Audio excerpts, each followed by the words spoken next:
Го отварам завршниот настан од проектот проценка на ранливоста кон корупција во државните институции и власти за просторно планирање, урбанизам и градежништво. Во овој настан, во отварањето на овој настан, воведно излагање ќе дадам јас, но ќе ни се приклучи министерот за транспорт и врски, господинот Благој Бочварски, како и Горан Лазаревски, не знам. Тука сте, добро. А Слагена дали ќе успее да се вклучи? Не. Добро. Тој дел ќе го покрие експертот што работеше на овој проект, госпоѓа Сирма Георгиевич Антониевич. Почитувани присутни. Со поддршка на УСАИД, Државната комисија за спречување на корупција и судирни интереси ја подготви и Националната стратегија за борба против корупција, која во април оваа година беше усвоена од Собранието на Република Северна Македонија. Во оваа стратегија беа идентификувани ризични фактори од корупција, како и најризичните сектори. Еден од низата ризични фактори, за кои досега повеќе пати сме укажале, е злоупотребата на дискреционите овластувања. Имено, преку постапување по одделни предмети, констатиравме значајни слабости во законската регулатива, кои на раководните лица им овозможуваат дискреционо да постапуваат до степен на злоупотреба, и тоа не само во делот на вработувањето на блиски лица или заслужни партиски членови, туку и преку доделување на дозволи, лиценци, како и во делот на урбанизмот и градежништвото. Така, со поддршка на Кралството Холандија и Transparency International, најпрвен се спроведе проект за идентификување на ранливоста на корупцијата во постапките на вработувањето. Понатаму, надоврзувајќи се на ова, а согледувајќи ја потребата од вакви анализи во други области и во многу други полиња, како дел од надлежностите на ДКСК, за антикорупцијска проверка на легислативата, продолживме со спроведување на анализа и намалување на дискреционите овластувања на избраните и именуваните лица преку измена на законите. Оваа анализа е изработена во рамките на ИПА-2 проектот и беше финализирана неодамна. Исто така се изработи анализа за дискреционите овластувања при доделувањето на дозволи, лиценци и договори за концесија, која исто така беше презентирана неодамна, а беше во рамки на ИПА проект. Водејќи се од доброто искуство и од можноста што ја нудат ваквите анализи за измени и подобрувања во легислативата и праксата, а имајќи го предвид високиот ризик од корупција во секторот градежништво и урбанизам, детектиран во Националната стратегија, како и соочени со големиот прилив на предмети од оваа област, ДКСК побара и обезбеди поддршка од УСАИД во рамки на проектот за граѓанско учество за уште една анализа на ранливост од корупција и ризиците од корупција во секторот урбанизам, просторно планирање и градежништво. Ќе го мислите ова или? Целта на оваа анализа е утврдување на ранливоста во институциите и процедурите кои доведуваат до зголемена корупција во делот на просторното планирање, урбанизмот и градежништвото. Ова истражување се спроведе со цел да се согледаат евентуалните ризици од корупција во сферата на градежништвото и да се нагласи важноста од континуирано намалување на овие ризици преку зајакнување на контролните механизми од страна на единиците на локалната самоуправа и државните органи, понатаму транспарентност во донесувањето на одлуките кои се носат од страна на државните органи, како и вклучување на граѓанскиот сектор и развивање на демократијата. Анализата ги идентификуваше бројните состојби на дискрециони овластувања на локалната власт, недостигот на добро формулирани законски одредби, преклопување на законските одредби, различното толкување на некои од овие одредби, но и честото менување на законите, во што е содржан и ризикот од корупција и судирни интереси. Од ова истражување можеме да заклучиме дека законските и подзаконските акти кои се однесуваат на урбанизмот имаат одредби кои не се докрај дефинирани. Повеќе органи имаат надлежности за спроведување на прописите кои се однесуваат на урбанизмот и на просторното планирање. Вака од една страна се минимизира ризикот од концентрација на моќта во една институција, меѓутоа од друга страна пак во праксата се создава конфузија во поглед на надлежностите и преземањето на активностите, како и толкување на законските членови кои може да доведат до различна примена. Иако во овие закони е пропишано учество на граѓаните, во пракса нивното учество е минимализирано, бидејќи постои можност да бидат користени правните празнини од споменатите закони. Исто така, секторот за урбанизам и другите надлежни институции кои се надлежни за урбанизмот и градежништвото ги користат овие правни празнини, кои се резултат на многуте донесени подзаконски акти и правилници, но и многуте измени во законските одредби. Главна база на овие пропусти лежи во недефинираноста на главните законски одредби. Потребни се многу истражувања и анализи на секторот за урбанизам и на законските одредби поврзани со градежништвото со цел да се минимизира ризикот од корупција. Препораките кои што произлегува од оваа анализа укажуваат дека треба да се направи дополнително прецизирање на одредбите што се однесуваат на постапките за изработка и донесување на урбанистичките планови, зашто е потребно да постои централизиран систем на податоци во кој би можеле да пристапуваат надлежните институции и оттаму да бидат достапни сите податоци. Исто така треба да се предвиди одговорност во врска со непочитувањето на законските одредби, во смисла да постојат построги казни за надоместна штета.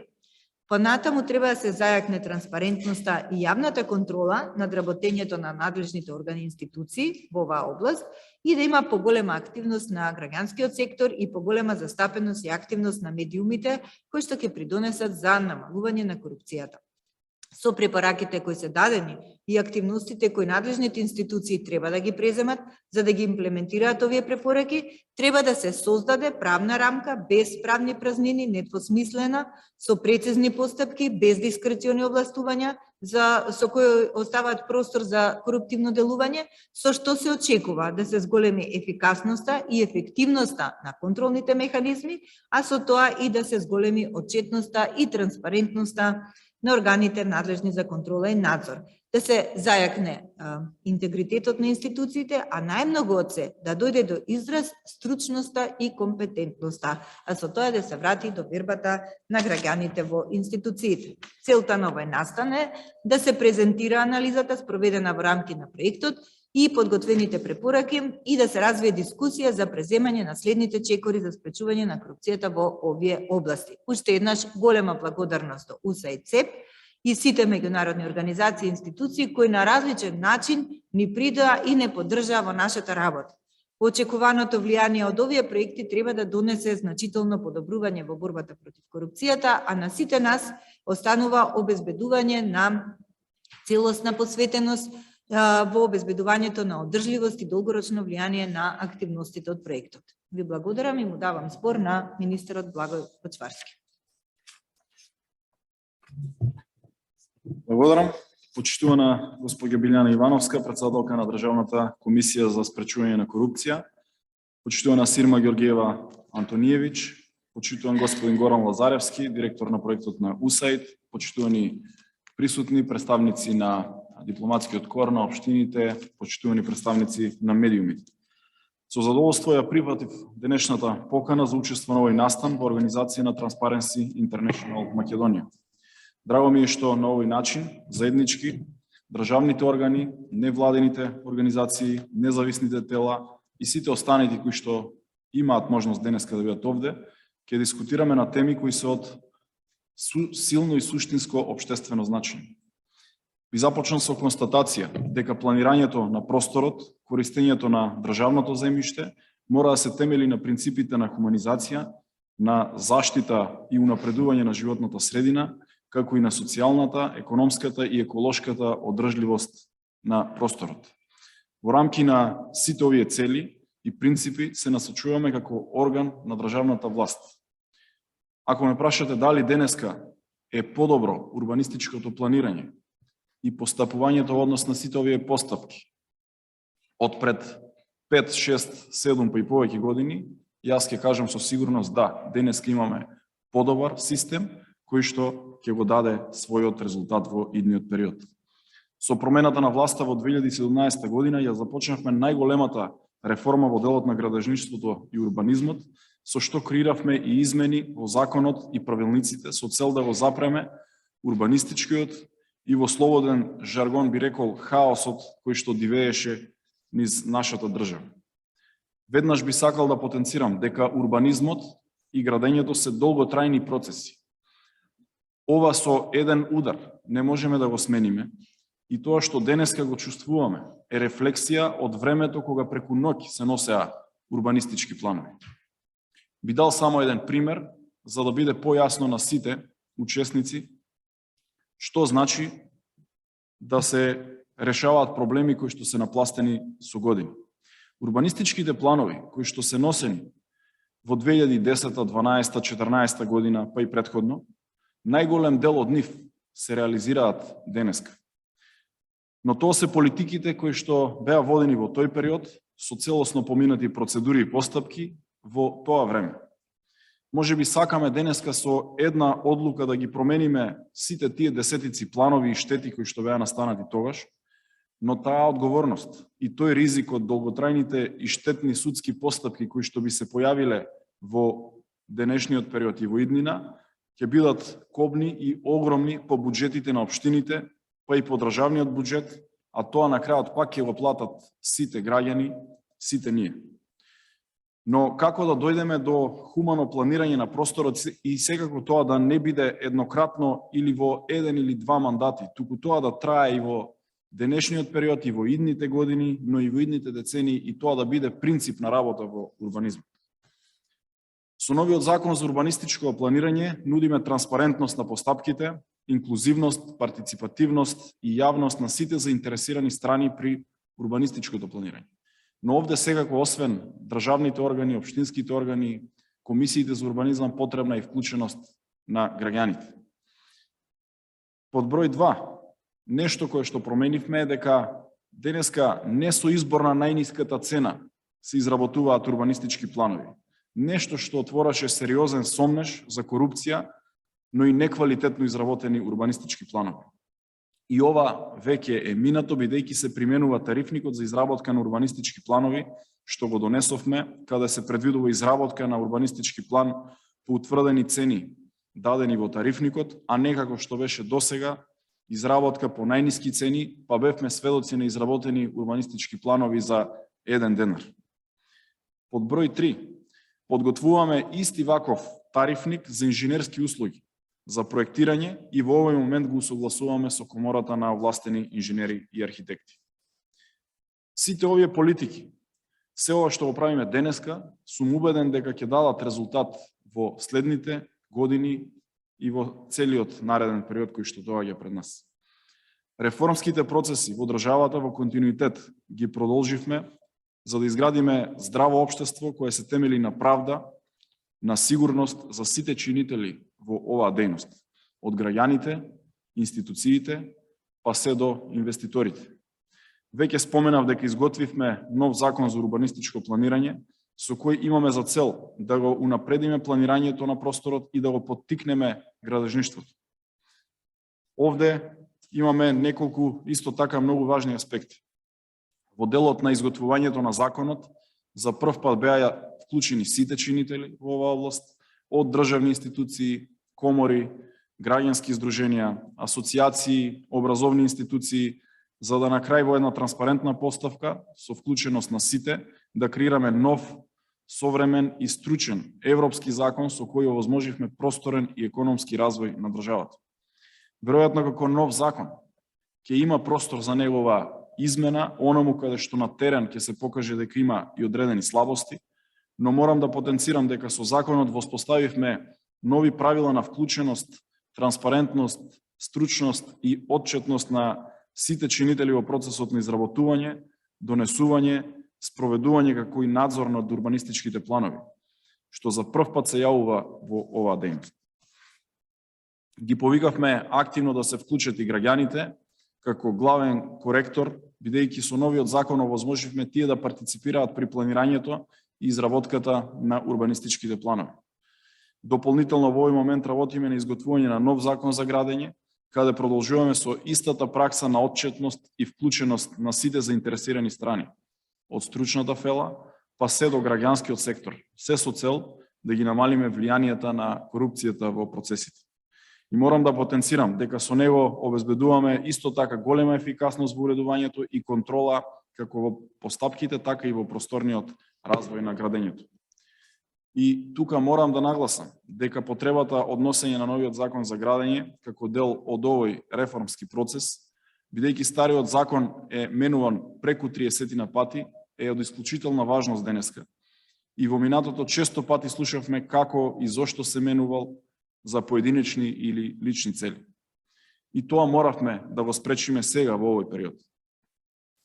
Тоа што со сигурност можем да го кажеме дека иако овој процес на носење на овој закон за градење може би трае малку подолго, но знам дека на крајот ќе го донесеме со вклученост на сите, без брзање и без при тоа да направиме големи и други далекосежни последици.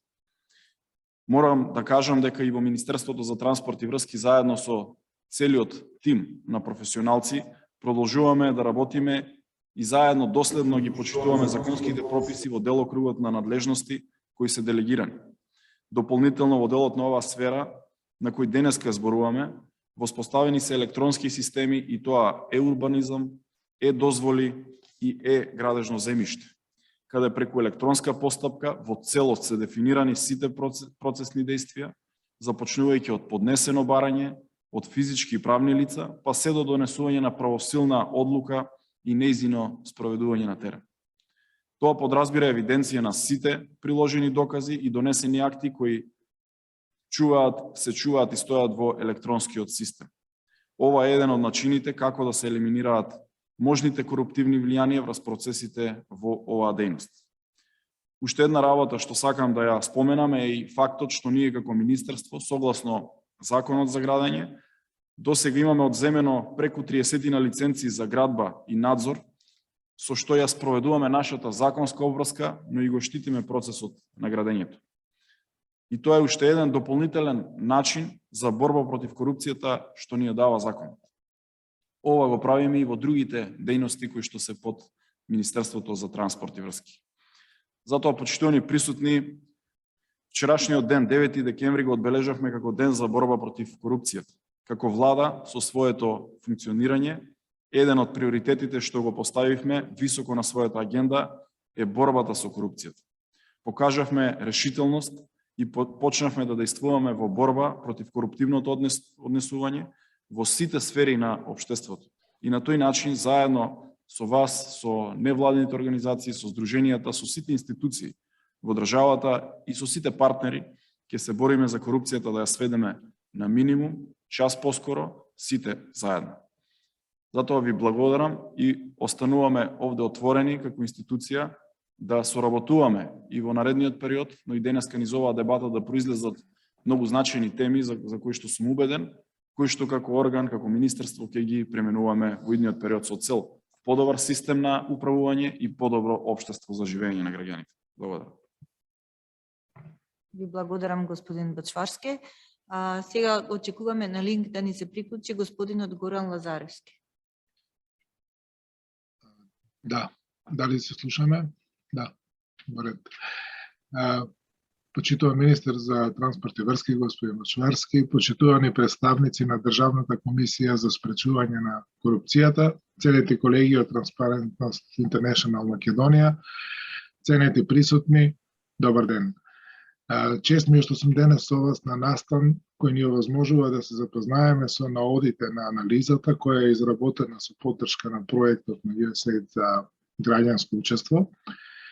За жал, ковид изолацијата од која ви се обраќам не ми дозволува да бидам лично присутен, но со големо задоволство констатирам дека интересот за оваа тема е голем, што секако охрабрува и ми дава причина да верувам дека на овој начин создаваме долгорочен позитивен ефект во справувањето со корупцијата.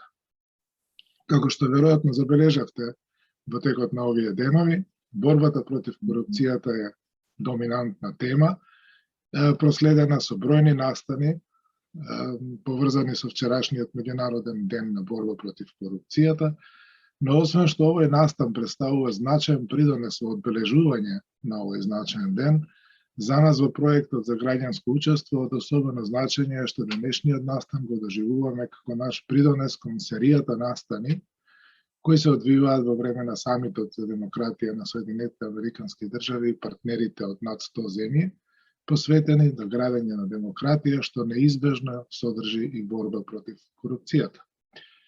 Затоа би сакал да изразам особена благодарност за нашите колеги во Transparency International и Државната комисија за спречување на корупцијата. Владата на САД е силен и посветен партнер на институциите и граѓанските организации кои работат на подобрување на владењето на правото. Нашата колективна работа за развој на ефективни, транспарентни и инклузивни процеси, што го поддржуваат владењето на правото, има за цел да ја намали корупцијата и да ја зајакне довербата на граѓаните во институциите. Нашиот пристап во координација со другите донаторски организации, како Европската Унија и поединечните земји членки, се фокусира на долгорочни решенија, преку градење на систем кој ќе функционира одлично и во интерес на сите засегнати страни, што подразбира комплексни односи во кои меѓусебната соработка нема алтернатива. Токму во тој контекст одлучивме да ги поддржиме напорите на Transparency International Македонија, да дадат конкретен придонес во борбата против корупцијата така што ќе ги идентификуваат слабостите и приоритетите за интервенција во повеќе домени од нашето живење, а во склад со националната стратегија за борба против корупцијата и судирот на интереси. Нашата досегашна поддршка во изработката на вакви анализи и на други теми, како што беше претходно споменато, се покажа како исправна, бидејќи низ партнерски однос со институциите, колегите од Transparency International и Државната комисија за спречување на корупцијата беа успешни во подобрување на регулативата и градење на механизми со кои се стеснува просторот за злоупотреби и коруптивни практики. На овој начин се одржува потребниот позитивен притисок за континуирано и посветено работење на промени кои ќе донесат поповолно антикорупцијско окружување, како што покажа анализата изработена на ист начин во доменот на вработувањето во јавниот сектор и која донесе значајни подобрувања на регулативата. Нашите искуства покажаа дека политичката волја на институциите е неопходна, но подеднакво е значајна обврската на организациите од граѓанскиот сектор да помогнат во идентификување на слабите точки и приоритети и да ги насочат институциите во решавање на конкретните проблеми.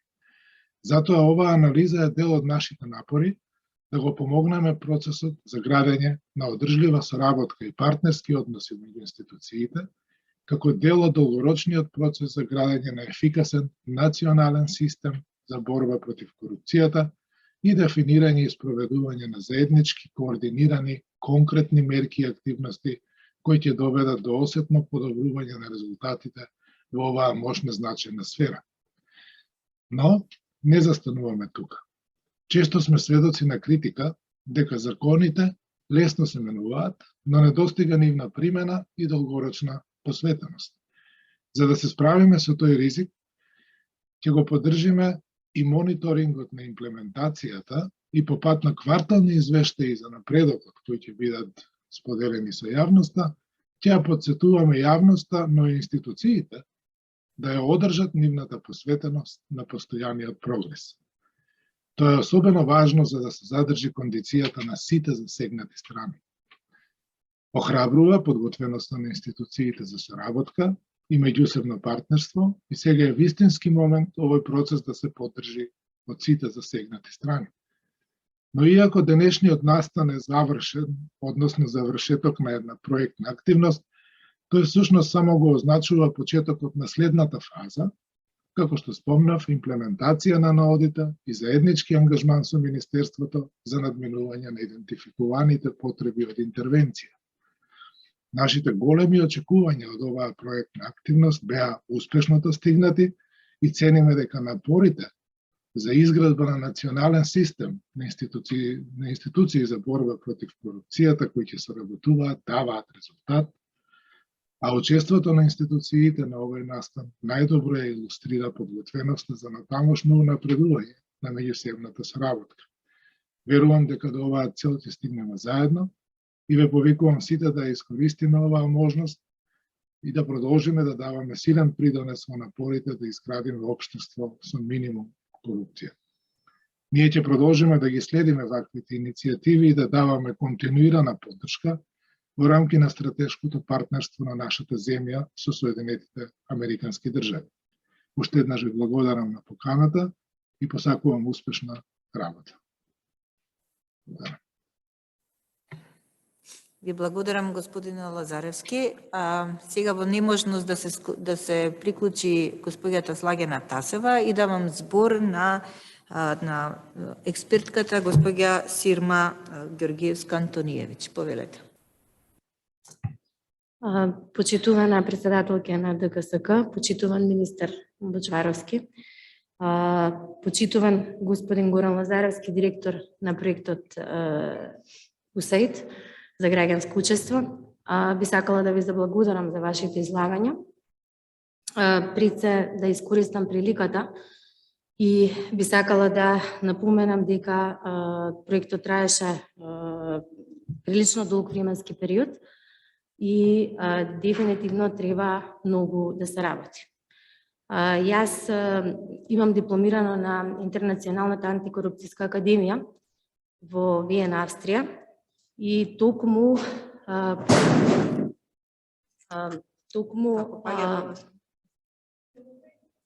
оставете го, нема тоа. И треба да напоменам дека овој проблем не го имаме само ние, туку се соочуваме со сите земји генерално кои имаат проблемот со урбанизмот и со неконтролираното градење.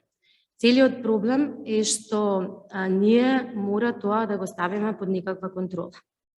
Поради тоа овој проект мислам дека е многу значаен за нашата земја и воопшто да се подигнат јавно и транспарентно недостатоците на законските одредби кои што важат во моментов и сметам дека понатаму и во иднина ќе има ефект и дека ќе се стави во контрола значи корупцијата во градежниот сектор.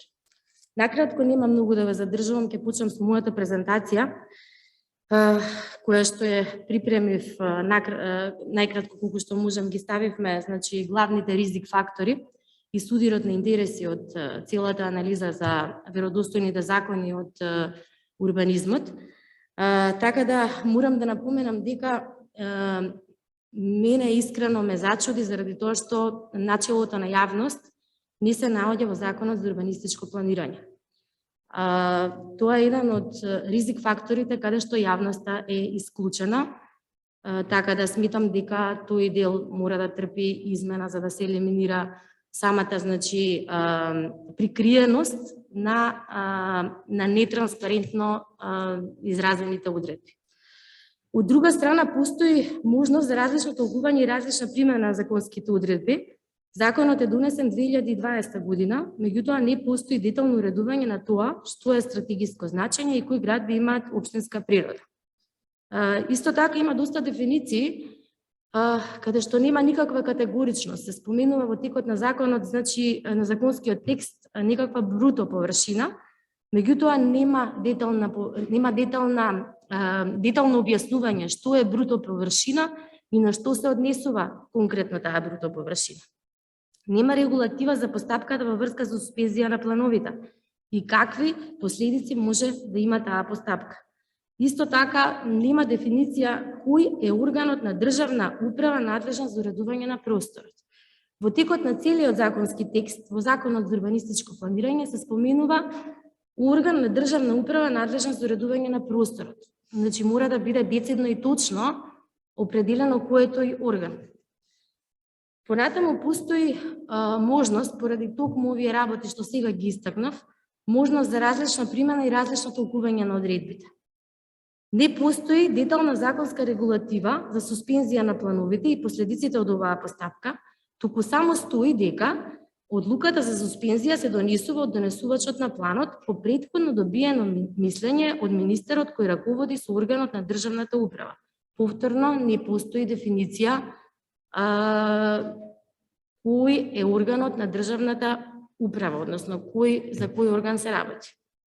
Оставено е на никаква предпоставка. Недоволна синхронизираност на законските норми овозможува појава на законски празнини кои ќе дадат можност на надлежните органи да ги зголемат дискреционите овластувања без да сносат одговорност. Одредбите со кои се регулира инспекцијскиот надзор и дискреционите овластувања немаат децидност и категоричност на нормите, не постои детално разработена постапка за издавање и одземање на овластувањата на лиценците. Повторно морам да напоменам дека постојат големи дискрециони овластувања на субјектот кој што ги носи решенијата за лиценци, а тоа е Министерот за транспорт и врски. Кратки рокови со цел за побрзо донесување на деталните урбанистички планови, со кои ќе се замени суспензираниот ДДУП. Недоволна синхронизираност на законските норми ќе значи појава на законски празнини кои ќе дадат можност на надлежните органи за зголемување на дискреционите овластувања без да постои одговорност за штетните последици. Големи дискрециони овластувања, морам да напоменам дека овој закон дал и на градоначалниците. Не смее од една страна да се донесува одлука за избор на изработувач на план и истовремено да формира комисија за евалуација на понудите. Потребно е дефинирање на составот на комисијата, колку членови треба да има комисијата, нивната стручна подготвеност, како и работното искуство. Во овој закон тоа се наоѓа конкретно во анализата, значи стои дека треба да има само 20 архитекти, меѓутоа другиот состав во смисол како треба да биде составена таа комисија, какво звање, колку години искуство треба да има и дали само 20 архитекти се доволно, тоа нешто не успеав да го најдам. Согласно член 47, органите се должни да ги дадат сите податоци кои им стојат на располагање, но останува нејасно како ќе се докаже дали им стоеле на располагање или не. Потребно е органот да докаже дека не располагал со потребните податоци ако не ги прибавил. Органите можат намерно да не ги доставуваат податоците, што се случува бидејќи нема санкција за ваквото дискреционо овластување.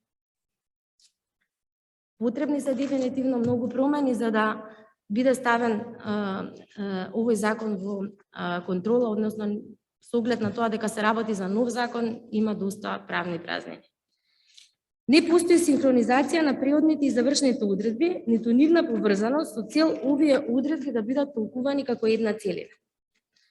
Исто така би сакала да напоменам дека правилникот сам по себе значи ризик и појава за корупција и судирни интереси, поради можноста за различни толкувања и судири во практиката. Законот треба да биде извор на правото, за да биде минимализирана потребата од интервенции во текстот. Да се ограничи влијанието на другите прописи врз урбанизмот, како и да се прецизираат надлежностите на сите органи, тела и институции кои што се вклучени во процесот на урбанистичкото планирање. Со самото носење на правилникот за урбанистичко планирање, веќе сам по себе тој си представува ризик за да се зголеми корупцијата. Од друга страна, додека ги правевме интервјуата, прилично доста општини учествуваа. Морам да напоменам дека најавија дека ќе биде донесен повторно нов правилник за урбанистичко планирање, бидејќи овој правилник бил неприменлив. Така да во исчекување се да се донесе повторно втор подзаконски акт на закон кој што е донесен 2020 година, за да може да постои расчистување и избистрување на одредбите. Повторно морам да напоменам дека постои голема дискрециона моќ на министерот на транспорт и врски, значи некогаш дискреционите овластувања се добри, меѓутоа некогаш може да не бидат додат од крајност во крајност, да не бидат не добри, туку да бидат многу лоши, поради тоа што тука се зголемува ризикот од корупција без при тоа да биде ставен во било каква контрола. Правилникот за урбанистичко планирање го пропишува министерот кој раководи со органот на државната управа надлежен за вршење на работите од областа на уредување на простор. Повторно и во правилникот се провлекува овој термин дека органот за државната управа повторно не е дефиниран како што и во законскиот текст. Потребно е да постои синхронизација на законските одредби и да се избегнуваат носење на правилници и други акти, што во конкретниот случај, како што напоменат, се очекува носење на нов правилник, така да сметам дека во иднина нема вакво нешто да се случи, туку ќе се базираме сите на носење на законски текстови. Правилникот за урбанистичко планирање исто така ќе напоменам дека е донесен 2020 година. Веднаш, значи во истата година се донесени како и законот за урбанистичко планирање и тука не постои детално уредување за тоа што е стратегиско значење и кои градби имаат градбена општинска природа. Постои отсуство исто така на дефиниција што се подразбира на бруто површина. Нема детална регулатива за тоа колку и каква е таа бруто површина.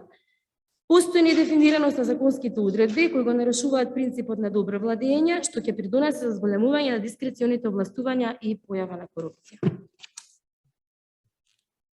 Законот за градење исто така е еден закон каде што самите измени се показател на недоволната регулација на законскиот текст, па така се јавува потреба од донесување на подзаконски акти и правилници. Што е исто така еден од ризик факторите, како што зборував и претходно, за да се зголеми ризикот од корупција.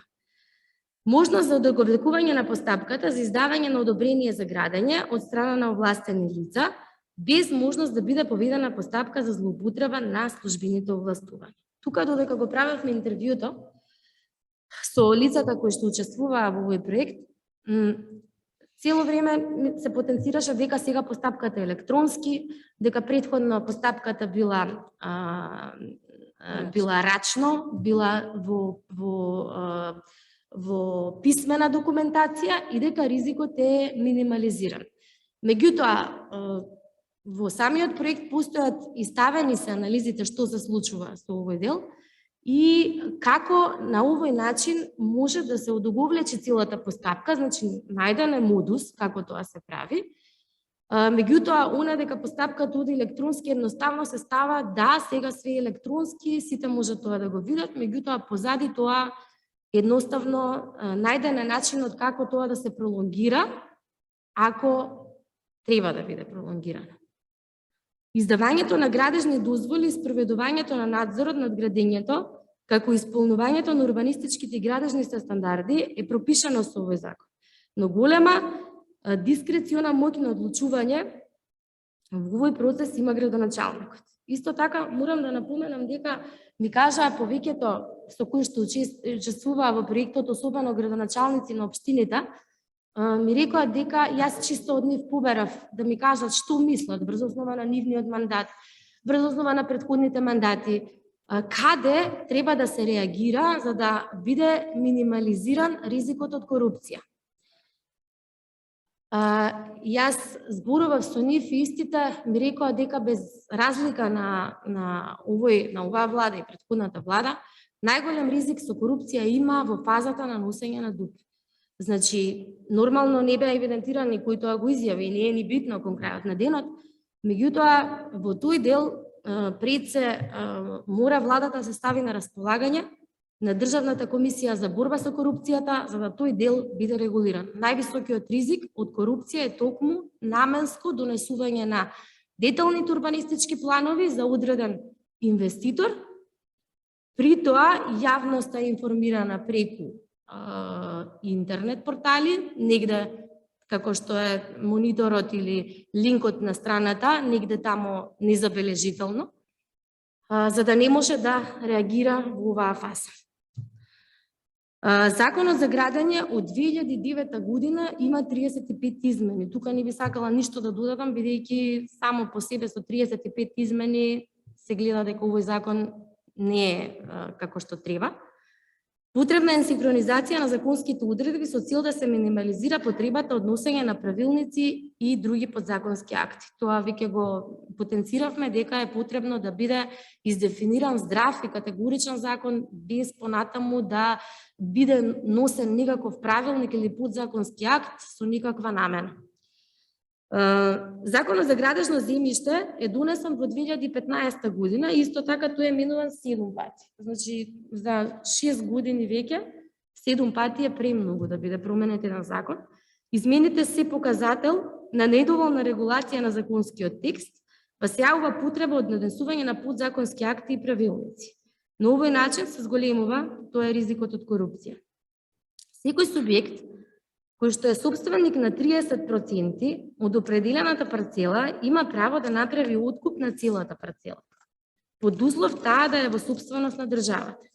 За реализација на оваа постапка се прави непосредна спогодба склучена со Министерството за транспорт и врски.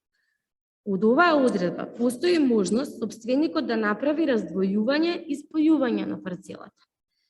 Постапката за откуп на остатокот со парцелата се врши преку непосредна спогодба со Министерството за транспорт и врски. Тоа повторно ќе се вратиме дека постои голема дискреционо овластување и моќ сконцентрирана во рацете на министерот за транспорт и врски. Создавањето на урбанистички план и исцртување на градежните парцели за едно лице наменски да се стекне со 30%, за да може да ја дооформи парцелата, исто така представува голем ризик од корупција. Финансирањето на единиците за локална самоуправа од собствени извори е охрабрување да се прават градежни активности. Локалната власт тенденциозно го зголемува процентот на изграденост, зголемување на големината на постоечките објекти, изградба на нови објекти, па дури и заменување на индивидуалните домови со згради. Едноставно, морам да напоменам дека во текот на правењето на овој проект се доби впечаток дека општините, бидејќи се финансираат од собствени извори, многу им беше битно да се донесуваат што повеќе и повеќе урбанистички планови. Доколку бидат донесени повеќе урбанистички планови, самата општина се сметаше дека е успешна во своето работење, меѓутоа голема топка беше префрлена на Министерството за транспорт и врски, бидејќи од таму им било кочено донесувањето на деталните урбанистички планови, биле давани забелешки, потоа постоела промена на луѓето кои што ги давале тие забелешки, па едноставно не дека не биле стручни, туку имаше проблем во делот дека не можат да ги донесат брзо деталните урбанистички планови и тоа представува проблем за општината. Меѓутоа, едноставно не постоеше и не постои, можеме да видиме што се случува, значи не само во Скопје, туку и во околните градови, не постои доволна грижа за квалитетот на животната средина. Се занемарува законот за урбано зеленило, кој беше донесен во 2018 година. И има една измена во 2020 година со цел да се неутрализира негативното влијание на градежната експанзија врз животната средина и урбаното зеленило.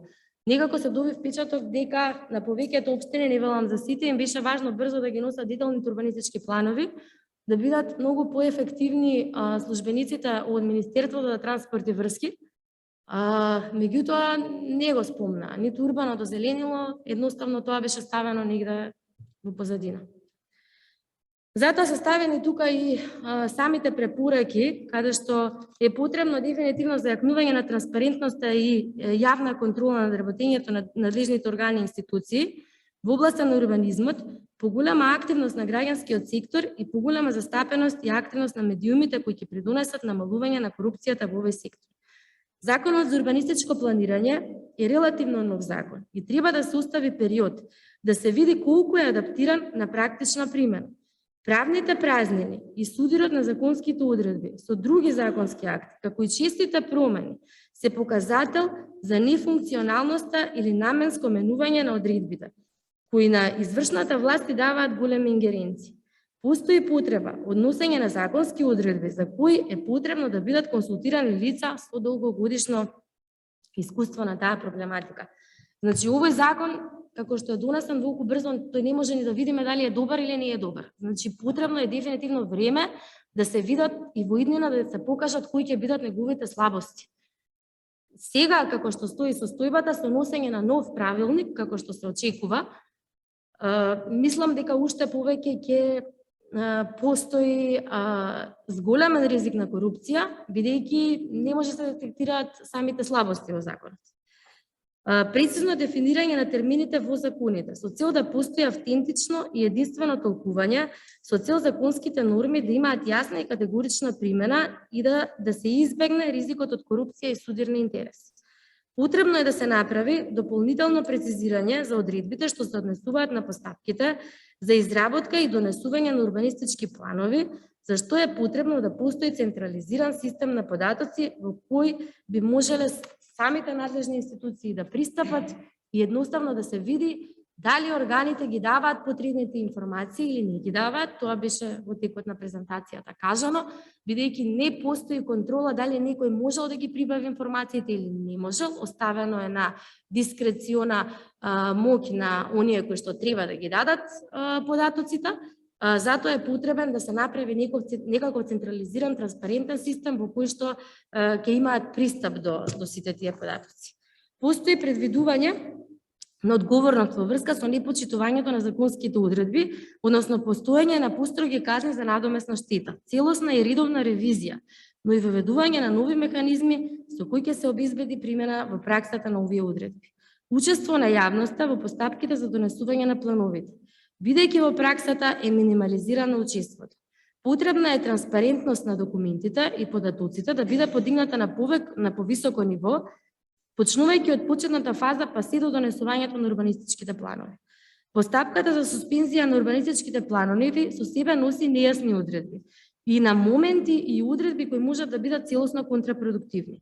Се јавува потреба од превенирање на поголеми штети во праксата и соодветно адаптирање на урбанистичките планови согласно состојбите на терен. Потребна е синхронизација на законските одредби, особено во Законот за урбанистичко планирање и правилникот на урбанистичко планирање, кој исто така е обемен, а како подзаконски акт, кога нешто е обемно, тоа велиме, мислам, самиот закон, кој што е главниот акт кој што го регулира, постои дефинитивно многу празнини внатре регулирани, и покрај сето ова се очекува донесување на нов правилник, бидејќи законот и правилникот на самите одредби постојат судир во одредбите.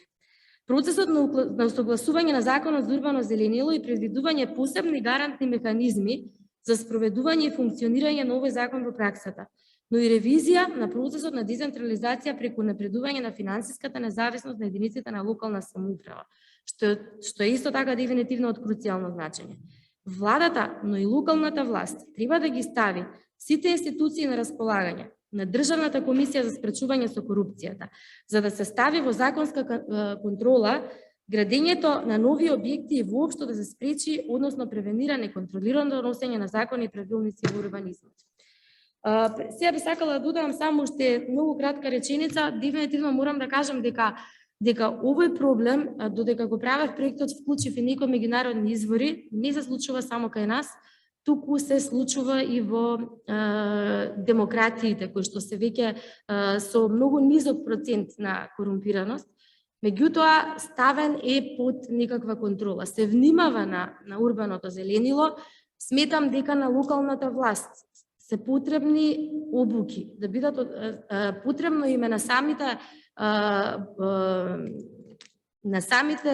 луѓе кои што се вработени во општините, во Министерството, обука да се подразбери и да се смени свеста за тоа што значи корупција и на вистина да се подразбери и да се јави волја таја да се смени.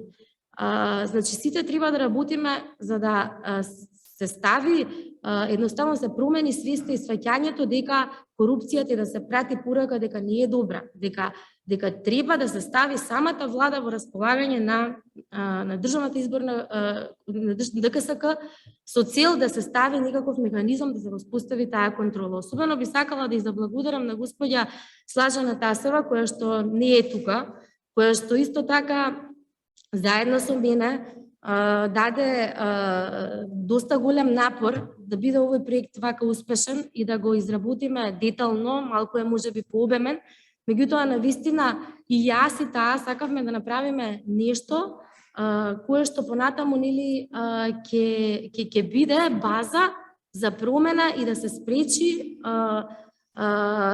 ова неконтролирано градење и да се стави во контрола комплетно дискреционата моќ.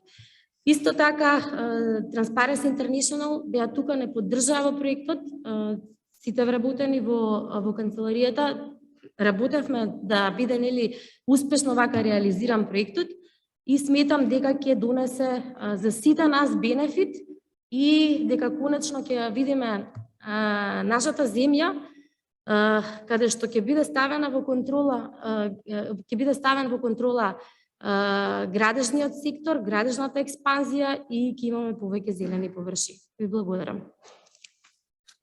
Благодарам, госпоѓа Сирма. Со тоа заврши презентирањето на наудите и препораките од проектот и го отварам делот за дискусија. Кој се јавува за збор? Министерот е прв. Благодарам. Најпрво да се заблагодарам за истражувањето, бидејќи е продуктивно, значајно и дека верувам ќе ни даде голема поддршка во идните чекори кои што ќе ги носиме како министерство во делот на планирањето и градењето. Сакам само неколку коментари, тоа што успеав да забележам од презентацијата, но секако и темелно ќе ја разгледаме во министерството. Најпрво во делот на носењето на урбанистичките планови.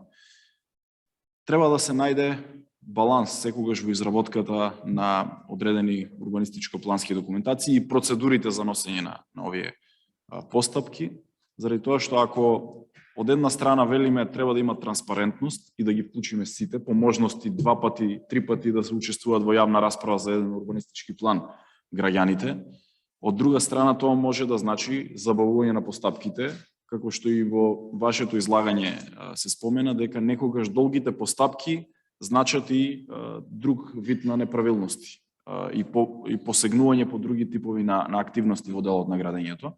Заради тоа сметам дека најважно е да го најдеме балансот на тоа колку ќе траат овие постапки и со овој закон можеби во еден дел малку ја раздолживме постапката за носење на урбанистички планови, но како е таа постапка, како се носи таа постапка во однос на носење на планови, таква треба да биде и при одредени постапки за суспензија или блокирање на одредени планови.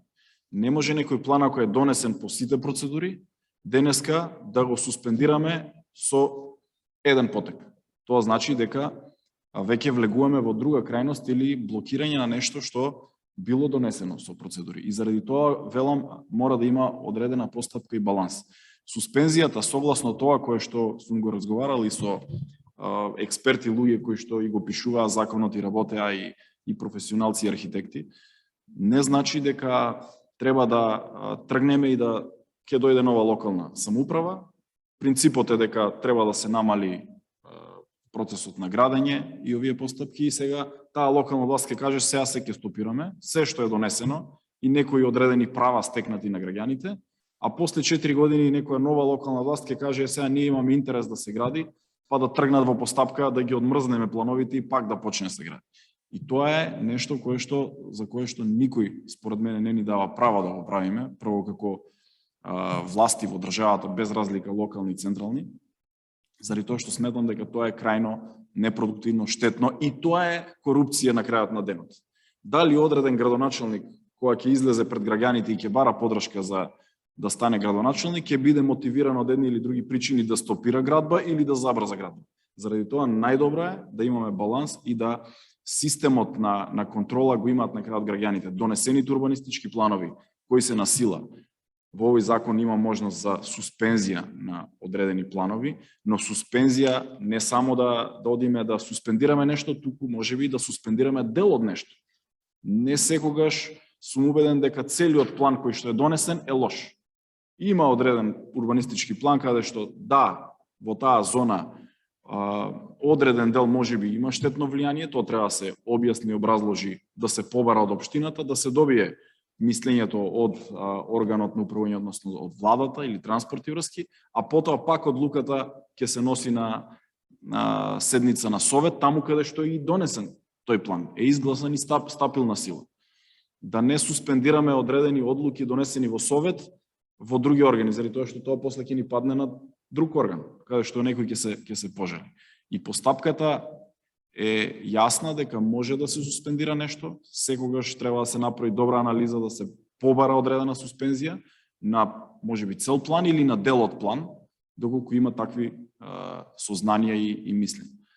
Другиот аспект на суспензија на нешто според мене е промена на ДУП. И тоа го имало секогаш, кога можност го има и денеска. И јас сметам дека денеска има нова постава на градоначалници кои што име се на почеток на мандатот. Треба веднаш да ги увидат сите урбанистички планови, како е донесен, како се носени, дали некои од нив имаат одредени влијанија и не мора да посегнуваат по алатката суспензија, можат да посегнат по алатката измена на ДУП, по сите процедури.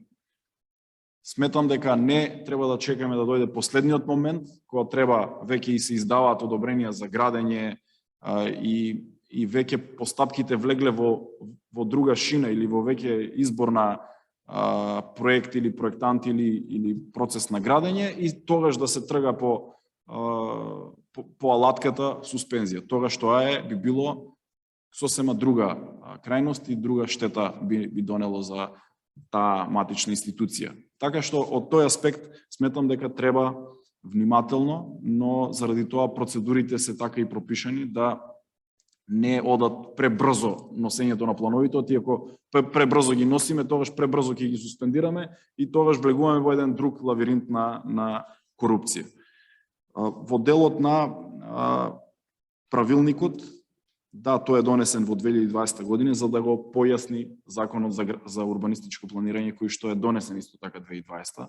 Без овој правилник законот би бил неупотребљив и тој правилник е донесен, стапен на сила. Јас не тврдам дека тоа е идеалниот закон или идеалниот правилник. Јас уште во текот на оваа 2021 година увидов при консултации и јавување од одредени градоначалници, општини, луѓе кои што го применуваат законот, дека има одредени недоречености каде што треба да се направи допојаснување на законот и на правилникот. Кога тргнавме во постапка на измена на законот за урбанистичко планирање во собрание, тој беше блокиран од политиката, јас ќе кажам, од ништо друго. Од политика и од барање на пред тие локални избори, барање на потреба од излегување во јавност за собирање на политички поени на штета на урбанизмот. И ние тие неколку измени кои што сакавме да ги направиме беа стопирани со илјадници амандмани. Јас кога потоа ја побарав расправата во собрание уште еднаш со сите пратенички групи, немаше интерес за дебата. И тоа што кажува дека некој е во собрание само за да води гола политика, а не за да дискутираме за суштината. И тоа стопирање на тој закон значи одредени можеби нејаснотии кои што се уште траат. Но процедурите се тие, правилата се тие, ние остануваме овде на располагање да повторно отвориме дискусија за да одредени членови се променат, да ја олесниме работата на функционирање на овој закон. Во однос на законот за градежно земјиште, ние веќе ги имаме предадено ингеренциите за управување со градежното земјиште на повеќе од 95% од општините, тоа е децентрализацијата. Уште 5 општини ги немаат превземено надлежностите за управување со градежно земјиште, тоа се од дел од помалите општини во државата плюс градот Скопје. Значи 5 општини плюс градот Скопје. Тоа значи дека сите овие постапки за продажба на градежно земјиште, за располагање ги водат во најголем дел, над 95% општините во државата. Така што сметам дека имаме и други прашања кои што се отвараат, беше доста обемна ова анализа која што ја видовме. Јас мислам дека секој на секој ниво треба да носи одлуки, не да се стопираат одлуките. Имам и такви ситуации кога одлуките кои што се едноставни и лесни ги носат општините, но одлуките кога ќе дојде нешто кое што е нејасно, веднаш се праќаат дописи до Министерството да се побара одговор за да се како да постапиме, а нешто кое што изворна ингеренција и надлежност на локалните власти. Така што ние сме овде отворени и помагаме, даваме свое мислење секогаш кога е потребно за да процесите течат.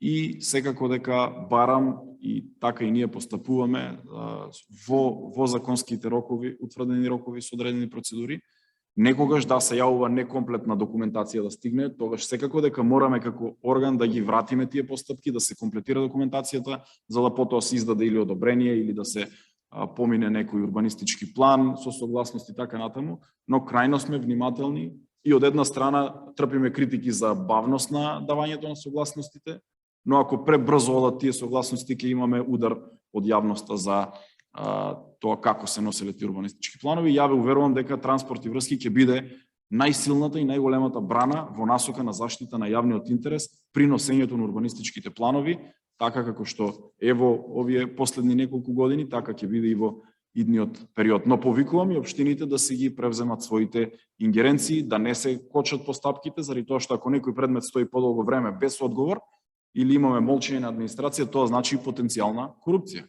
Заради тоа сметам дека заеднички, со сите овие забелешки кои што ги чувме, да продолжиме да го менуваме системот на подобро и убеден сум дека тоа ќе го направиме.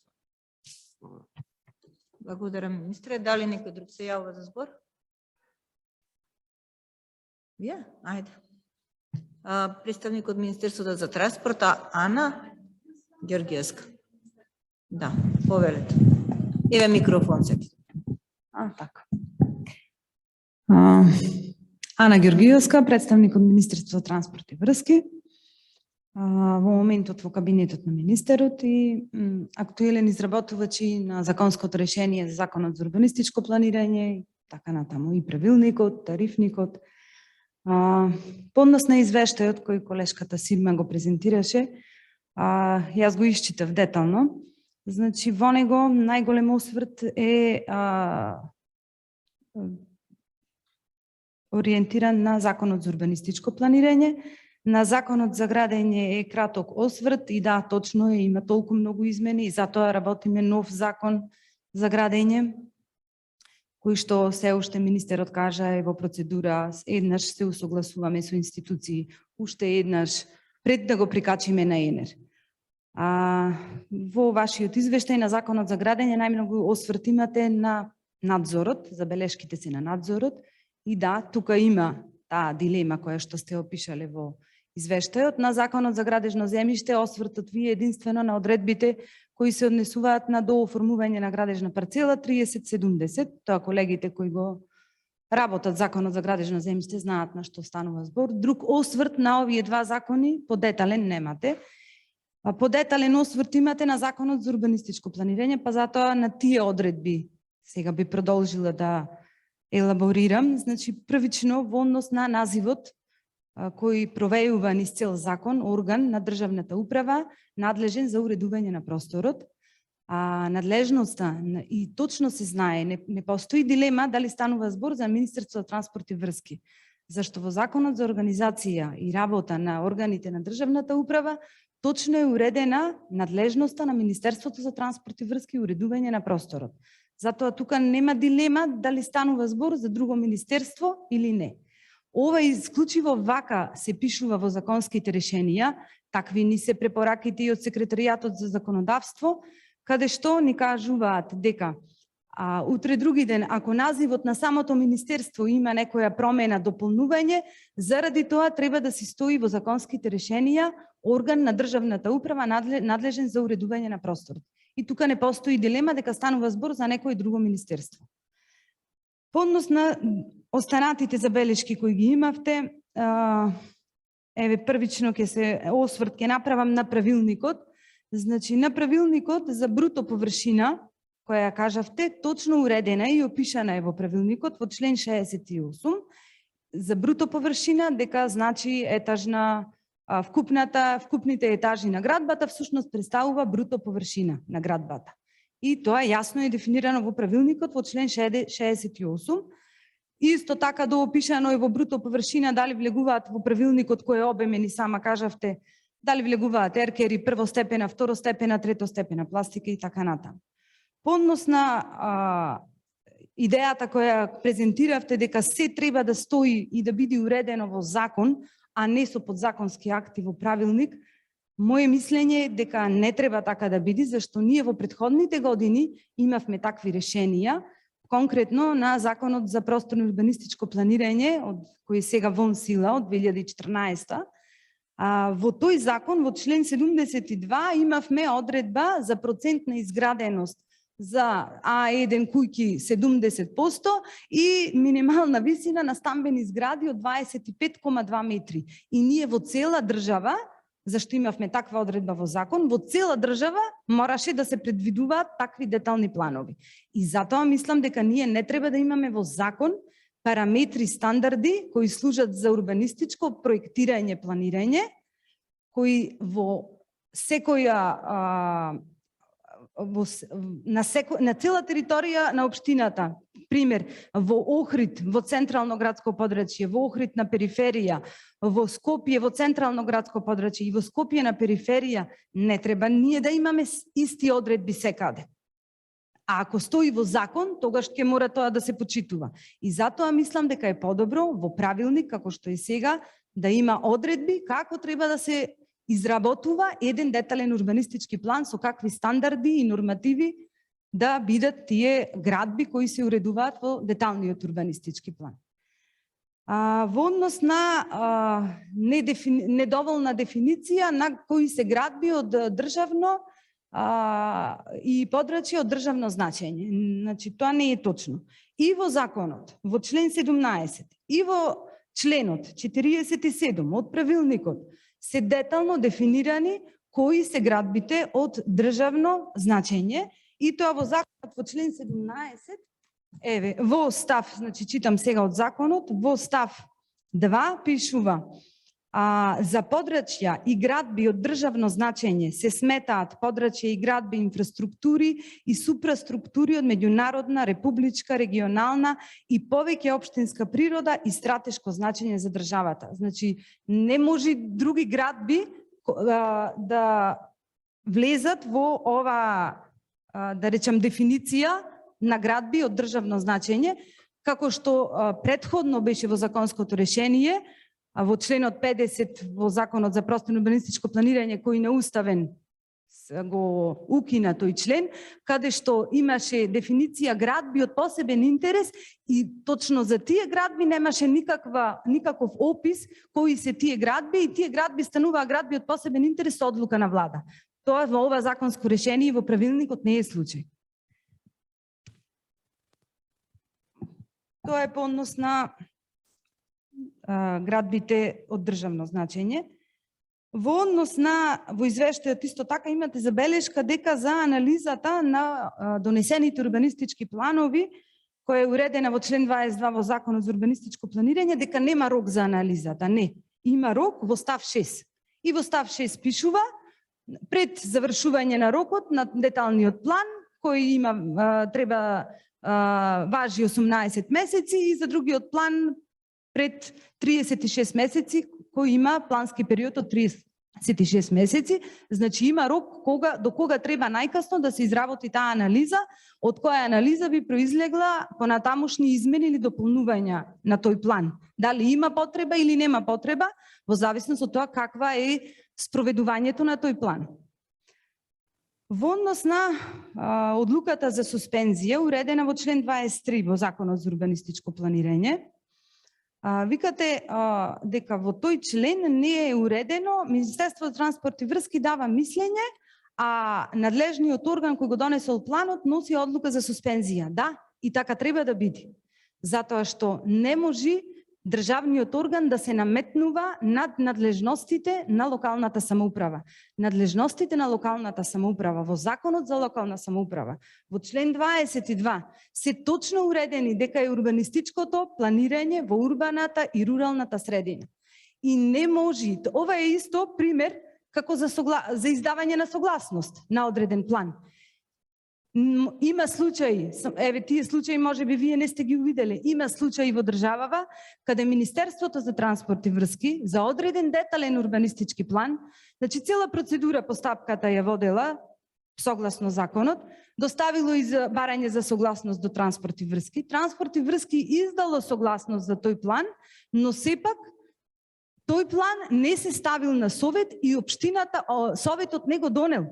Значи, не може ние, да, истото е, затоа правам паралела со согласноста и со одлукава за суспензија. Значи, одлуката за донесување на план и одлуката за суспензија секогаш треба да ја носи органот кој е надлежен согласно Законот за локална самоуправа. А тоа е општината на градот Скопје и градот Скопје. Во однос на ова што кажувате дека треба да имаме еден систем, да, и тоа е уредено во член 65 во Законот за урбанистичко планирање, имаме предвидено интероперабилен и мултиплатформен систем кој би ги обединил сите електронски системи кои ги имаме во држава, од урбанистичкото планирање, од одобрение за градење, градежно земјиште и графичкиот регистар на градежно земјиште кој го работи во моментов Агенција за катастар на движности. Али за тоа треба да се обезбедат од буџет на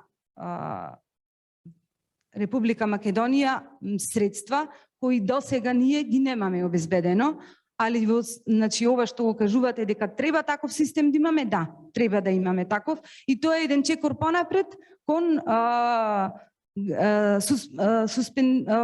суспензија на намалување на влијанието на корупција и на овие податоци, информации кои треба институциите да ги доставуваат, а кои се за потребите на урбанистичкото планирање. Сега подолга сума, морам да ги објаснам сите работи. Во однос на членот 47 во Законот за урбанистичко планирање, каде што е уредено дека податоци информации доставуваат институциите со јавни овластувања за потребите за изработка на одреден урбанистички план и во законот е уредено има рок 15 дена. Ако не одговорат, се става дополнителен рок за ургенција уште 5 дена и ако во тој рок тие не достават податоци и информации, се смета дека институцијата затаила, не одговорила и сите понатамошни штети по однос на нивните инфраструктури кои ги има на таа локација за каде што се прави планот, ќе ги сноси институцијата која не одговорила, не доставила податоци и информации. Значи, тоа решение е, ова што кажа министерот, некаков баланс. Мора да знаеме дека и ако круто ние настапуваме дека без одредена податок и информација од одредена институција, ако не го достави до општината за потребите на урбанистичкото планирање, и тоа може да има влијание за корупција. Тоа значи дека го спречува процесот на урбанизирање ако не достави и ако без нивните податоци и информации ништо понатаму не може да продолжи. Значи тука правиме блокада на системот за урбанистичко планирање. Така, тоа е што можев да кажам по однос на извештајот. Благодарам. Ајде, повелете, контрареплика. И контрадали. Ви благодарам на излагањето. Јас ипак ќе ви напоменам дека не сум тука во состојба да дебатирам во смисол што е добро, што не е. Сето тоа е содржано во самиот проект, кој што е ни помалку, ни повеќе, значи, ова беше кратка презентација, значи околу 44 страни, така да на сите овие работи кои што се во презентацијата постои никакво образложение, не би сакала да навлегувам дали е добар законот или не е, све е веќе запишано и напишано од една страна, од друга страна ние не сме тука да го браниме дали е тој добар или не е, ние сме тука генерално да направиме подобрување на состојбата во урбанизмот во нашата земја. За тоа, дали постои ризик од корупција или не постои ризик во законот, јас тоа не сум го пропишала. Постојат меѓународни стандарди, меѓународни организации кои што толкуваат колку се добри законите и дали треба да постои промена или не треба да постои промена. Јас тука во проектот сум како експерт по антикорупцијски реформи во приватен и во државен сектор. Јас се држав до тие стандарди кои што се пропишани значи во целиот свет, кои што се меѓународно признати, и се надевам дека ќе бидат прифатени овие забелешки и да се смени свеста дека никогаш треба, нели, односно почесто треба да гледаме дали е нешто добро или не, и тоа што не е добро да го промениме. Не е целта само да браниме нешто дали е така или не е така.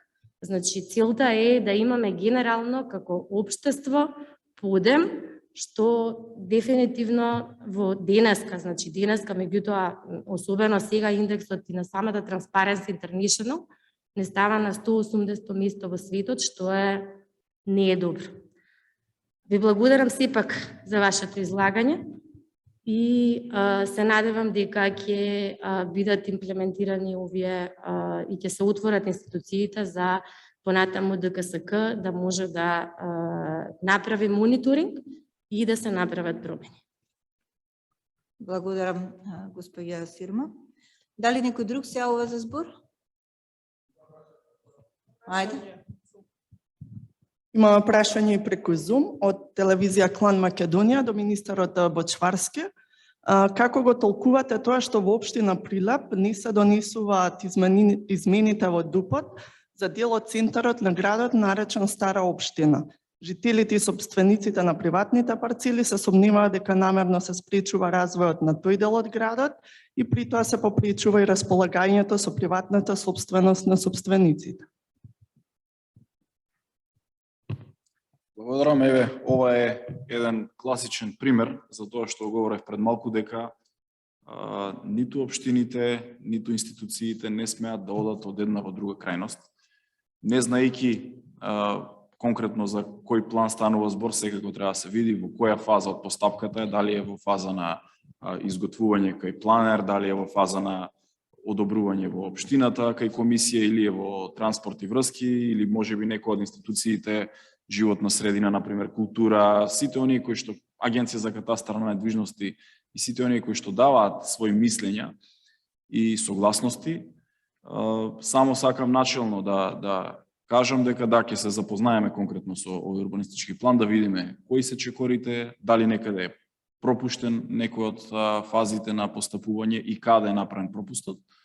Но секако дека ова е другата крајност, кога при неносење на урбанистички план имате реакција од граѓаните, каде што бараат да се донесе заради одредени нивни барања, интереси, потреби за иден развој на тој дел од градот, за еден одреден кварт, можеби за развој на економија или за домување или било која друга да е намена, и заради тоа сум убеден и сметам дека урбанизмот треба да се води во локалните самоуправи, за да имат подобар увид и општините, општинските администрации за конкретните барања и предлози, а коректор да биде владата или Министерството за транспорт и врски заедно со сите институции. Така што во однос на секое прашање очекуваме брзо и ревносно носење на одлуки во општините, во институциите, за да на крајот имаме одлука. На крајот на денот и граѓаните сакаат да знаат дали нешто е во ред и ќе стапи на сила или не. Да не се држат во неизвестност, заради тоа што тоа покренува и други дискусии, други постапки.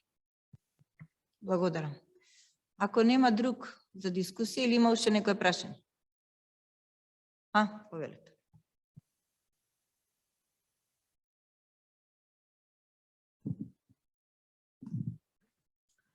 Благодарам. Најпрво да се представам. Значи, Марина Блажевска, помошник на главниот државен ревизор по овластување од Државен завод за ревизија. Би сакала да упатам честитки за успешно завршениот проект. Сметам дека ќе има голема додадена вредност во однос на начините со кои што ќе може да се делува за спречувањето на корупцијата. И она што би сакала да го истакнам, а да не се повторувам во однос на извршената анализа од господјата Сирма, е тоа што како Државен завод за ревизија во однос на извршените ревизии, она што е констатирано е слабата имплементација. Значи не се работи само за системските слабости, туку и за самата имплементација, односно примена на законската регулатива. И исто така посебно би го истакнала вториот сегмент, а тоа е слабата реализација на самите градежни активности, односно на инвестиционите проекти, која што е поврзана на некој начин во најголем дел и со и слабата и лошата примена на законската и подзаконската регулатива. Би истакнала само одредени сегменти во интерес на времето. Да кажеме како што е ненавремено започнување на градежните работи поради ненавремено обезбедени дозволи за градење. Понатаму честа појава се прекините на градежните работи, непредвидени работи, а најчесто се случуваат поради пропусти на проектантот и ревидентот, односно пропусти во самиот проект, каде што понатаму нели се прекинува градбата, па се чекаат дополнителни работи за да може да се отстранат слабостите во самиот проект.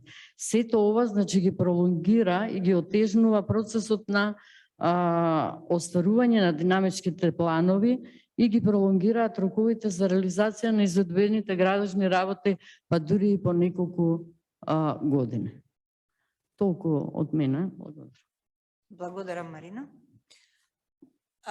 Дали има уште никој? Ајде, повелете.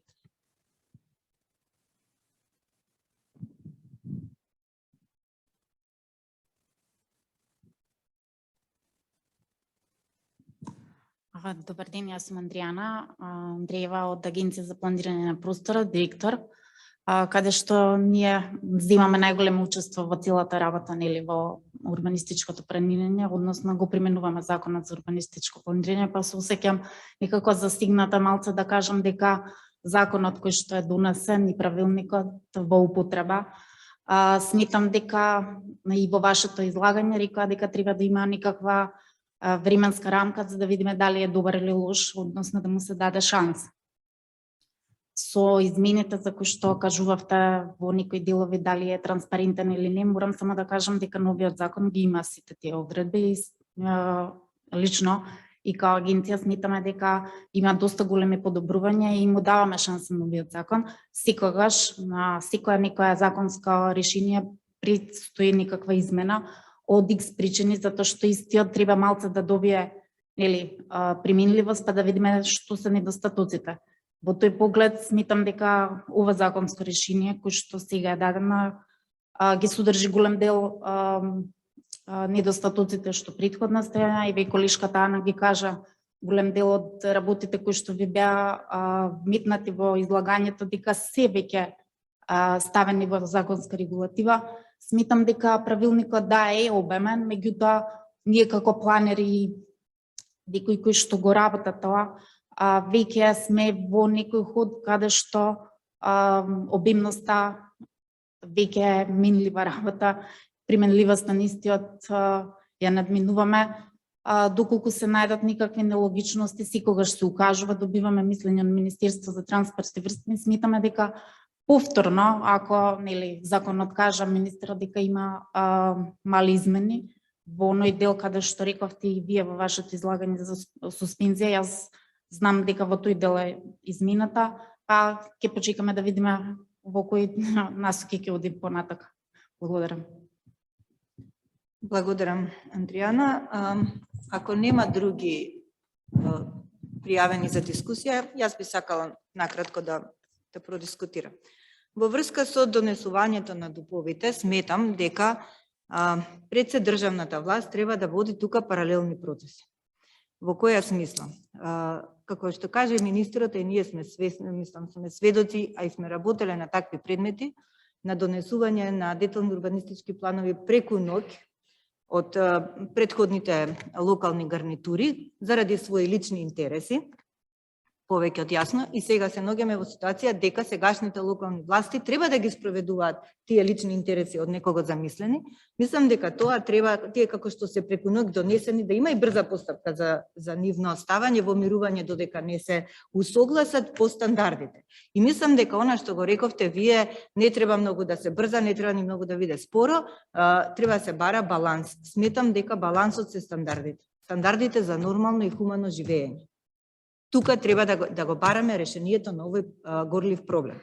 Од тука треба да се обучат луѓето во локалната самоуправа, што значи дека приходите на својата сметка треба да не само од комунали да ги прибираат, напротив, Значи, прибирањето пари од комунали значи интерес на градежниците, собирање профит на градежните фирми. Меѓутоа, доколку тие своите општини ги направат да бидат пријатно место за живење, тие треба да се осврнат на данокот од имот. Значи, данокот од имот треба да биде прв приход кој што треба да ја полни општинската каса, а не комуналите. До кога ќе градиме? До кога ќе се гушиме или у бетонот? Друга работа кај овие урбанистички планови. Пред неколку дена бевме со колегата на терен во Мавров. Значи, во тие таквите порурални средини или како ги викате, нема детални урбанистички планови, има архитектонски урбанистички планови, така ги. Што значело тоа? Тоа, како што ни го образложија, значело дека ако некој собственик, а во случајот собственикот на хотелот Радика, кој што имал 17.000 метри квадратни површина, инаку државјанин од Косово, го откупил тоа и сега он предлага тука да си направи куќи. 87 викендици, за кои што нема дозвола за сите од општината, и етапно ја барал дозволата. И он вика, јас сакам ова да го направам, и тој архитектонски негов план нема процедура за донесување, туку градоначалникот го уцртува. Мислам дека ова е крајно недозволиво да се случува. Друга работа, луѓето во општината се, како да речам, се гладни за вложување во општината во смисла на градење. Значи, тие не се свесни какво природно богатство имаат таму и дека луѓето, гостите би дошле за природното богатство, не за бетонот што би го ставиле таму. Дали дозвола за градење во самата ски станица, едни огромни зданија таму кои што навистина не личат. Ја не сум против да се направат хотели, да биде тоа архитектите, како би рекле, во склад со планината, нели? А не вака нешто што би штрчало и што би значило грдосија, како да речам, не знам што. Значи, тие архитектонски урбанистички планови треба да се вклопат, да се најде ред за тоа. Националните паркови. Значи, имали закон кој што ги штити националните паркови. Дали Маврово, дали Пелистер, дали Шапка, се е изградено. Значи, дали ќе преземете вие нешто за тие за уривање на дивоградбите? Затоа реков дека треба паралелни процеси. Од една страна плановите, да, меѓутоа од друга страна што правиме со дивоградбите? Зборувавме, имавме јавна дебата за тоа. Имаше предлози да се урбанизираат тие простори, па ако се најде градбата во тој урбанизиран простор, да, ако не, тогаш имате ли храброст да срушите вре нешто? Значи, имате ли храброст да срушите нешто што е 50 метра до вода? Имате ли храброст да срушите нешто што е дивоградба и што го руши животот во градот?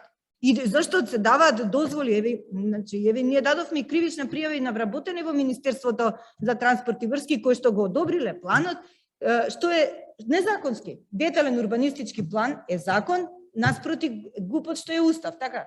Значи, овој детален урбанистички план и повеќе такви што се во Скопје се незаконски.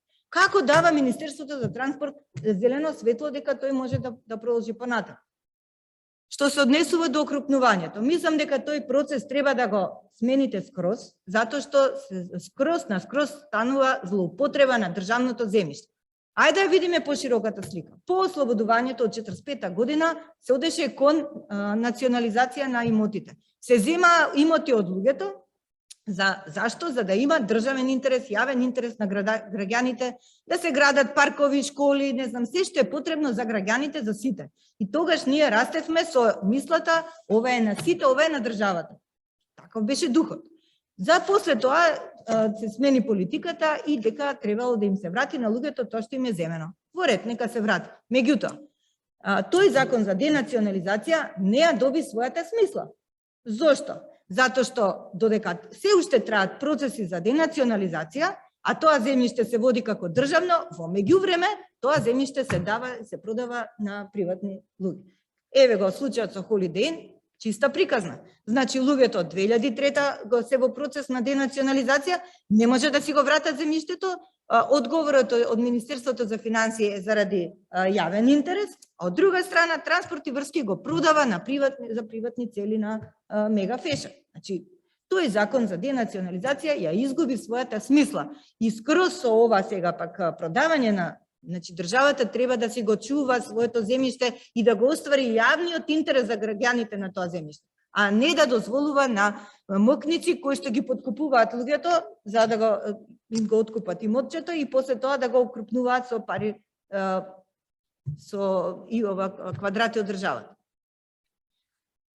Што се однесува до суспензијата. Значи, сега, ова често сакам како да ми се разјасни мене, како прашање. Кога Министерството за транспорт и врски дава одредено мислење за суспензија, да речеме, не треба да се прифати, треба да се прифати. Дали тоа мислење треба да се почитува, односно е обврзувачко или не? Тоа ми беше вака нејасно.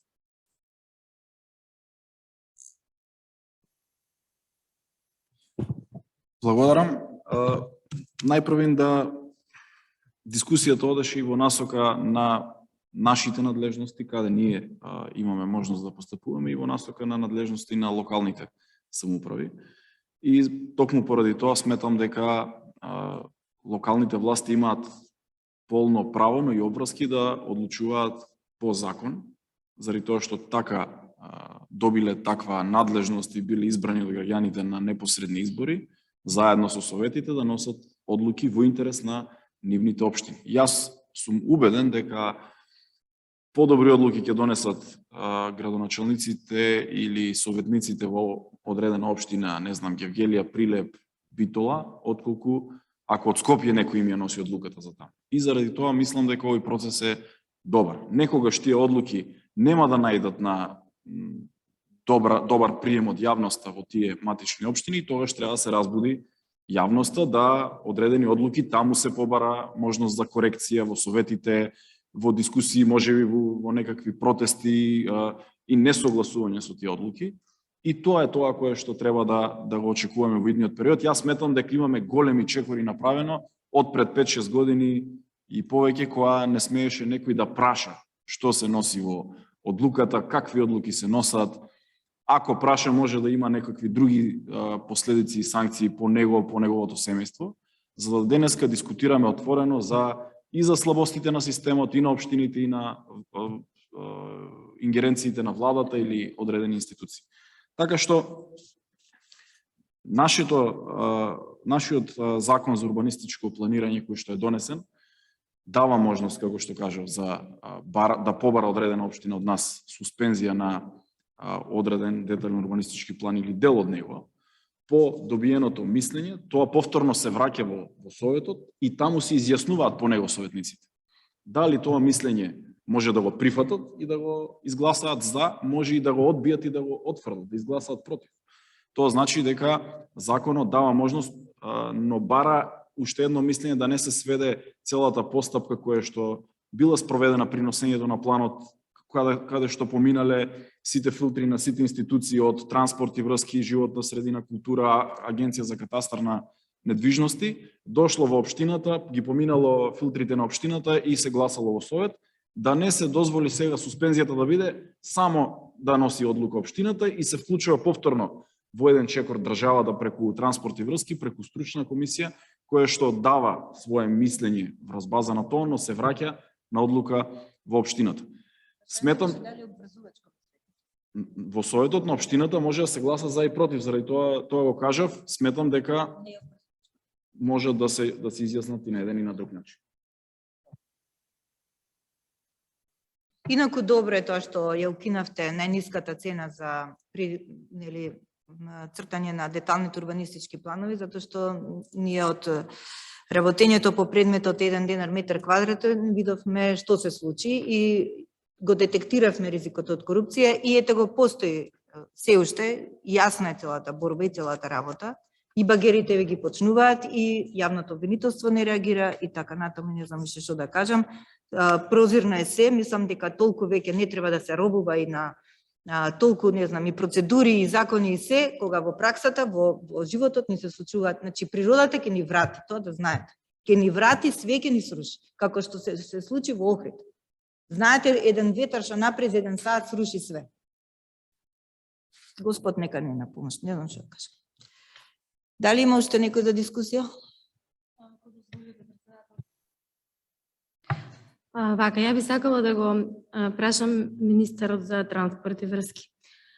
Дали постои линк на веб страната за Министерство за транспорт и врски да може некој да реагира и да пријави корупција анонимно?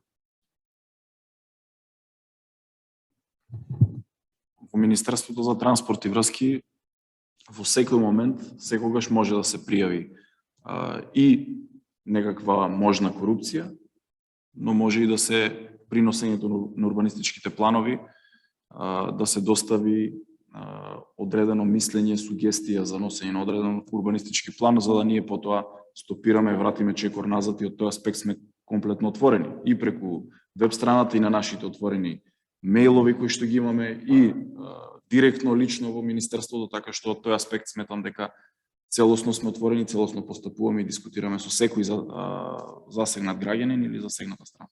Значи, постои линк кој ќе се отвори самата веб страница за да било кој граѓанин може или го упатува каде точно треба да пријави корупција. На веб страната. Така ве разбрав. Или па било каде, какво берем да постои никаков текст, не мора да постои линк, некој кој што смета, бидејќи генерално додека траеше ова истражување и самиот проект, граѓаните се плашат да ја пријават корупцијата. Подобро има анонимно да го направат тоа. Вака. Затоа дали постои некакво било какво упатување? Значи линкот нема да ни ги реши проблемите, линкот нема да реши корупцијата, корупцијата ќе решат луѓе кои што се борат против неа и отвореност на институциите на било кој начин. Дали преку јавување во институцијата, по телефон, на мејл, на веб страна, лично да дојде во институцијата, да пријави, па може би еве и преку вашите институции, таму каде што делувате, па да добиеме пријава од вас. Многу често одговараме и на тие такви барања и дописи. Значи, денеска се е отворено и сметам дека овде нема право никој да дискутира дека не добил можност да пријави корупција и дека немало кој да го слушне. Прво тоа е недозволиво. Линкот нема да го реши проблемот или аспектот на тоа каде е линкот, па дали некој го нашол линкот или не го нашол линкот. Мислам дека тоа е дегутантно и да дискутираме на таа тема, но дека сме отворени, да, и секој кој што побарал добил одговор и сме се вклучувале и сме давали правни мислења и сме помагале и сме одговарале и така и ќе постапуваме и во идниот период. Инаку со вашата институција и со инспекторатот соработувавме кога го работевме предметот за платформите на матка, меѓутоа така е се направено, такви се прописите да платформите се уште постојат, а Дивоград би се и тоа. Ако нема уште Нури повели.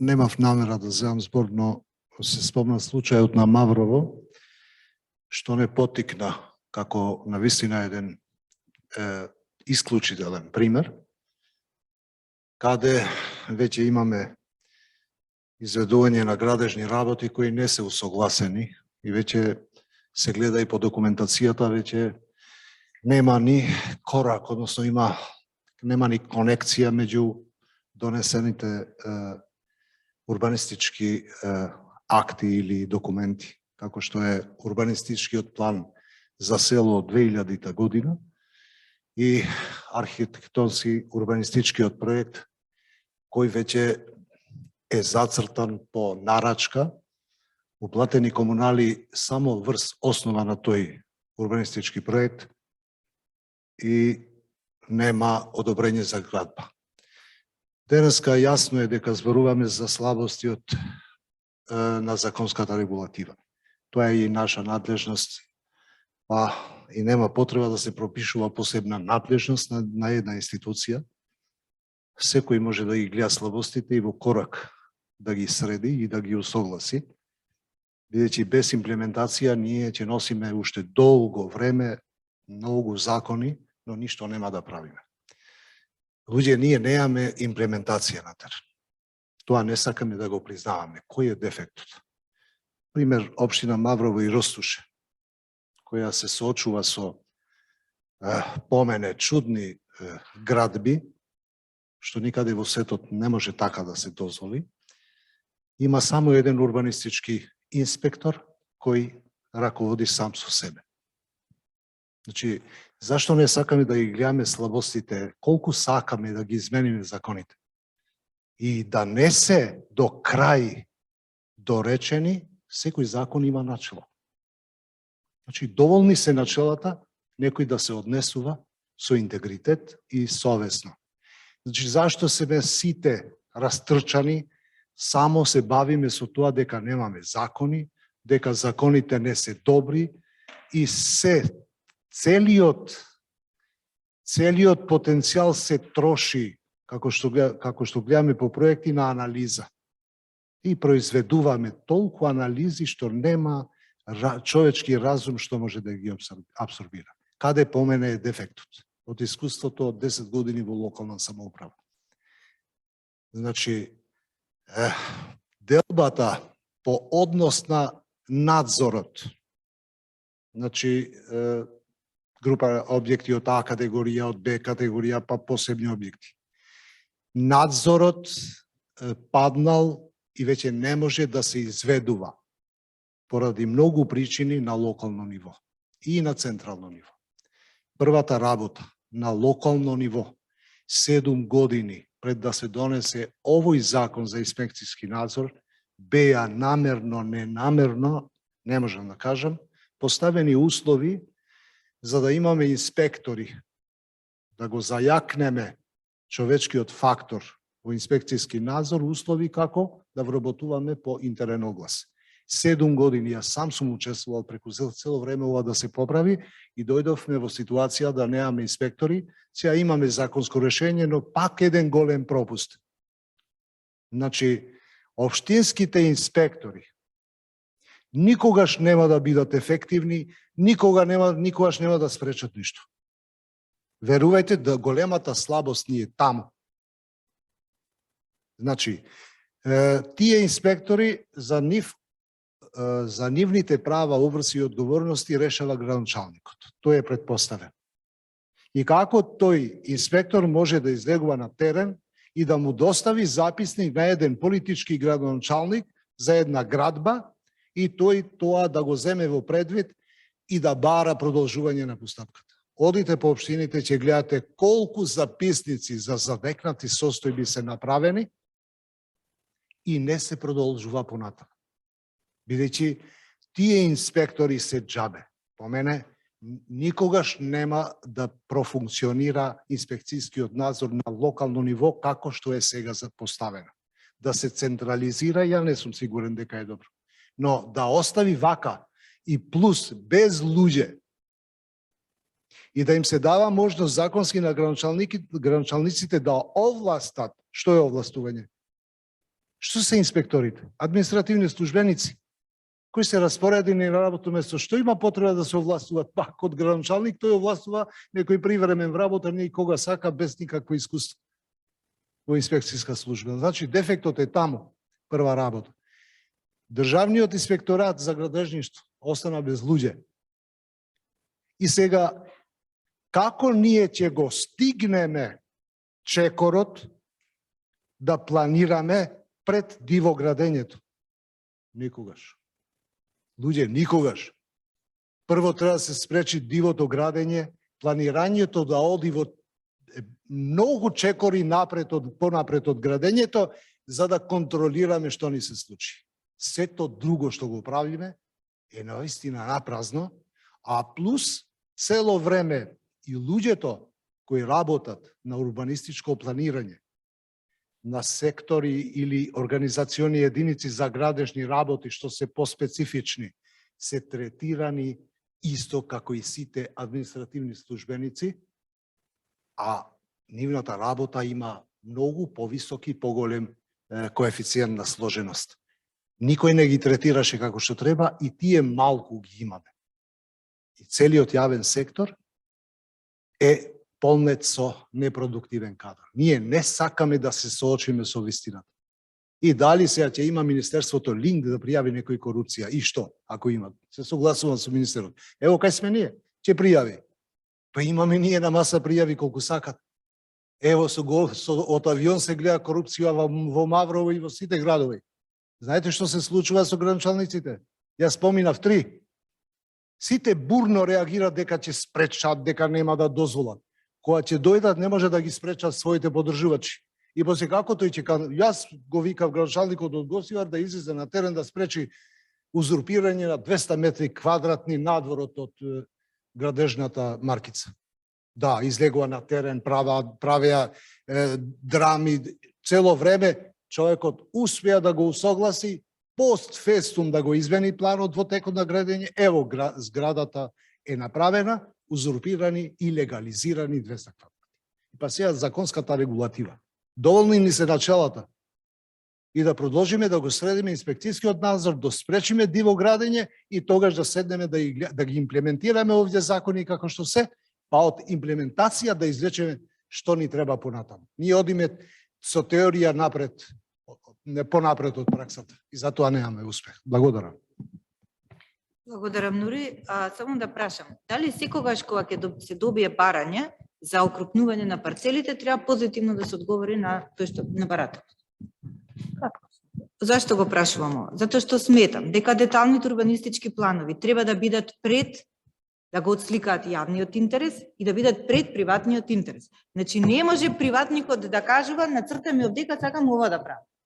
Пример, пред известен период, пола година колку беше во Охрид. И сега по делот кај бензинска пумпа Билјанини извори. Спроти бензинската пумпа, кај парцелата што се ја викаат Бебунар, има некои изградени згради и има жбуништа повеќе. Ја прашувам зошто тука не направите парк? Зашто е приватно земјиште? А што ако е приватно земјиште? Значи, што му треба на овој простор поише? Му требаат уште наполитанки да се стават или му треба парк да искочат овие луѓе што више дошле тука да живеат, да излезат и да си го купат вака. Значи, тоа не знам како да објаснам, се вртиме како јајцето и кокошката, меѓутоа мора да се стави еднаш црта, дека јавниот интерес е пред приватниот интерес. Тој ако има интерес да има парк на неговата парцела, добро, ако не, нека државата му го откупи. Зашто државата не го откупува тој дел? Значи, државата не знае точно што е јавниот интерес. Штом толку се повинува на ваквото. И друга работа сега, многу се чекам и сакам и посакувам успех на директорката Андријана, како ќе го направат ГУП-от. Значи, дали ќе пребројат све кој што треба и дали сите стандарди ќе ги стават? Затоа што тоа ќе биде уставот понатака како ќе се прават другите планови.